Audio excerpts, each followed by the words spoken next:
Bonjour à toutes et tous, bienvenue sur le plateau de Cédembourg. Nous nous retrouvons aujourd'hui pour cette chronique consacrée à un sujet d'actualité dont nous allons parler et débattre aujourd'hui. La médiatisation des faits divers mais aussi des procès qui en découlent nous conduit à s'interroger sur la question suivante. La liberté de la presse porte-t-elle atteinte au droit à la présomption d'innocence? Avec nous sur le plateau, Maître Chemarin, avocat pénaliste au barreau de Lyon, Monsieur Préau, défenseur des droits, Monsieur Drault, magistrat, et Monsieur Goncalves, journaliste. Merci d'avoir accepté notre invitation. Maître Chemarin, pouvez-vous dans un premier temps nous définir la liberté de la presse ainsi que la présomption d'innocence? Tout à fait. Pour commencer, la liberté de la presse est une liberté fondamentale consacrée par l'article 11 de la Déclaration des droits de l'homme et du citoyen, qui dispose que tout citoyen peut parler, écrire, imprimer librement. Ce principe a été définitivement voté par la loi du 29 juillet 1881. Ce principe est une composante de la liberté d'expression. La présomption d'innocence, quant à elle, est un principe juridique selon lequel toute personne qui se voit reprocher une infraction est réputée innocente tant que sa culpabilité n'a pas été légalement démontrée par une juridiction indépendante et impartiale. D'ailleurs, la présomption d'innocence se retrouve à l'article 9 de la DDHC. Mon cher maître, je souhaiterais apporter une précision. Le professeur Agathe Ledber de l'Université Lyon 3 rappelle concernant la liberté de la presse que c'est l'un des principes fondamentaux des systèmes démocratiques qui repose certes sur la liberté d'expression, mais aussi sur la liberté d'opinion consacrée à l'échelle nationale, mais aussi à l'échelle internationale par l'article 10 de la Convention européenne des droits de l'homme et en son célèbre arrêt, l'arrêt Handyside de 1976. On pourrait même qualifier la liberté de la presse de super liberté par sa protection légale et jurisprudentielle. Pourtant, au regard des sources, ces deux principes ont une même valeur constitutionnelle. Mais il arrive des fois que ces deux principes soient confrontés et leur conciliation peut poser problème. Monsieur Goncalves, en tant que journaliste, est-il disproportionné d'affirmer que la liberté de la presse est devenue attentatoire à la présomption d'innocence? Non. Par exemple, la liberté de presse a ses limites, puisque depuis la loi du 15 juin 2000, nous ne pouvons plus diffuser de photographies illustrant un prévenu avec des menottes, tant qu'il n'a pas encore été jugé. Quant aux juges, ils sont certes des citoyens, suivant l'actualité par les médias, que ce soit la télé, la radio, les réseaux sociaux ou bien les journaux, mais comme pour n'importe qui, dès qu'ils retrouvent leur fonction chaque matin, ils doivent faire abstraction de ces éléments. Un juge se doit d'être impartial, peu importe la situation. L'atteinte est donc difficilement caractérisable. Et pensez-vous qu'il existe une justice en dehors du tribunal? Car si tel est le cas, la circulation d'informations non vérifiées pouvant s'avérer fausses serait fortement attentatoire à la présomption d'innocence. Il existe effectivement une justice en quelque sorte indépendante. On parle de justice médiatique. Mais n'est-elle pas bénéfique à notre système? Proscrire et bannir des comportements déviants n'est-il pas une manière de poser des limites sur les comportements à adopter en société? Excusez-moi, mais je trouve ça scandaleux que la course à l'information et à l'exclusivité, dans le but d'avoir un maximum d'audience, se fasse au détriment du droit à la présomption d'innocence. Bien que la place du public soit réduite à la salle d'audience lors d'un procès, celle-ci ne connaît aucune limite en dehors. Selon moi, il faut pouvoir établir des règles plus strictes concernant les contenus dans la presse, notamment sur les réseaux sociaux, qui nuisent au droit à la présomption d'innocence.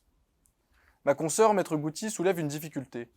On laisse bien trop la parole à des personnes incompétentes, ne pouvant pas faire la part des choses. Personnellement, en tant que journaliste, je ne prends pas le siège d'un juge. Mon métier ne consiste qu'à s'informer sur des faits et à les relater à la population afin de la tenir informée. Et non de juger qui que ce soit. Nous n'employons pas les termes de coupable ou condamné. C'est la vérité que cherche le citoyen. Cependant, elle n'arrive que longtemps après les faits, pour cause de la lenteur des juridictions. La France a notamment été condamnée en 2018 par la CEDH pour violation de l'article 6, paragraphe 1 de la Convention européenne des droits de l'homme. Alors, je vous rejoins sur le fait que la presse permet en effet d'informer la population. Mais la presse telle qu'elle est de nos jours nuit réellement à la présomption d'innocence, puisque celle-ci évolue corrélativement avec la technologie. Avant, la presse se limitait au journal écrit, mais désormais celle-ci est omniprésente dans nos vies, devenant même une arme de guerre contre le droit à la présomption d'innocence. Il y a, selon moi, une justice à deux vitesses, et il est clair que la présomption d'innocence est menacée. Notre droit positif doit évoluer. Certes, l'accusé demeure innocent aux yeux du juge, mais cette diffusion trop rapide aboutit à un véritable procès médiatique pour certaines affaires. Voyez cette affaire toute récente avec l'acteur Pierre Palmade. N'est-il pas déjà inculpé selon l'avis de la population? Honnêtement, qui ne savait pas qu'il agissait dans l'illégalité? Même lui s'en vantait. Monsieur Préau, en votre qualité de défenseur des droits, votre avis nous est précieux. D'ailleurs, pourriez-vous nous expliquer votre rôle? C'est une question qui nous est posée par une téléspectatrice, Annabelle du 01. Mon rôle est très simple. Je dois veiller au respect des droits et des libertés. C'est la Constitution, en son article 71-1, qui me le confère. Je suis un intervenant indépendant entre l'individu et l'administration. Que pensez-vous de l'existence de ces procès médiatiques? Il existe des situations où une confrontation apparaît entre ces deux principes. Par exemple, Nicolas Hulot a été accusé de fait de viol. Une plainte a été déposée, mais l'action était prescrite. Il n'en reste pas moins que pour les gens, il était un coupable innocent. Le point de vue juridique ne suffit pas à nous convaincre de l'innocence de cette personne et je redoute que ces jugements médiatiques s'analysent comme des tâches indélébiles qui condamnent celui qui est accusé bien plus longtemps que la loi elle-même, car le passé des personnes est suspendu tel une épée de Damoclès au-dessus de leur tête. Dans les cours d'assises, je vous rappelle qu'il y a un jury composé de citoyens qui doit être objectif, mais si l'affaire est médiatisée, le verdict n'est pas pour autant arbitraire. On pourra bientôt mesurer si les cours criminelles départementales sont une réussite. Ces cours étant composés uniquement de magistrats professionnels, ne laissant aucun soupçon d'influence extérieure comme pour un jury populaire, à qui vous semblez ne pas faire confiance, cher défenseur des droits. Le Conseil national des barreaux a qualifié ce projet de danger pour la démocratie et d'atteinte à l'oralité des Messieurs, débats. permettez-moi d'écourter votre interaction. Nous devons également nous interroger sur l'articulation de la liberté de la presse avec la présomption d'innocence. Monsieur Drault, magistrat, pourriez-vous nous indiquer comment faire cela?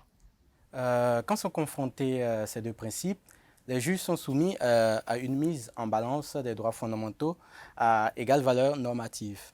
Pouvez-vous nous en dire plus sur ce procédé? À l'échelle internationale, la Cour européenne des droits de l'homme ne tranche-t-elle pas? Effectivement, c'est un raisonnement entrepris par la CEDH en 2016 dans son arrêt Beda contre Suisse. La CEDH a jugé que la mise en balance des droits fondamentaux doit être effectuée en considération de la teneur de l'expression litigieuse, de sa contribution à un débat d'intérêt général, de l'influence qu'elle peut avoir sur la conduite de la procédure pénale et de la proportionnalité de la mesure demandée. Ce raisonnement a été repris par la Cour de cassation dans son arrêt du 6 janvier 2021. Qu'en est-il de la phase d'instruction? La liberté de la presse porterait-elle atteinte au secret de l'instruction? L'article 11 du Code de procédure pénale consacre le secret de l'instruction. Le but étant de permettre non seulement de préserver la présomption d'innocence du prévenu ou de l'accusé, mais aussi de permettre au juge d'instruction de mener à bien son instruction. Je pense qu'aujourd'hui, la presse va même jusqu'à perturber le bon fonctionnement de la justice. La réalité devrait reposer sur le strict respect de ce secret de l'instruction. Cette atteinte à la justice n'est pas seulement nationale, mais internationale. Un effet boule de neige apparaît dès la publication des articles journalistiques. De plus, la presse se détourne en partie de ce secret d'instruction. On constate de façon récurrente sur des chaînes de télé des émissions où sont organisés des procès fictifs sur des affaires en cours d'instruction. Les journalistes dans ces émissions ne se limitent pas à donner leur opinion sur les affaires qui sont en cours d'instruction.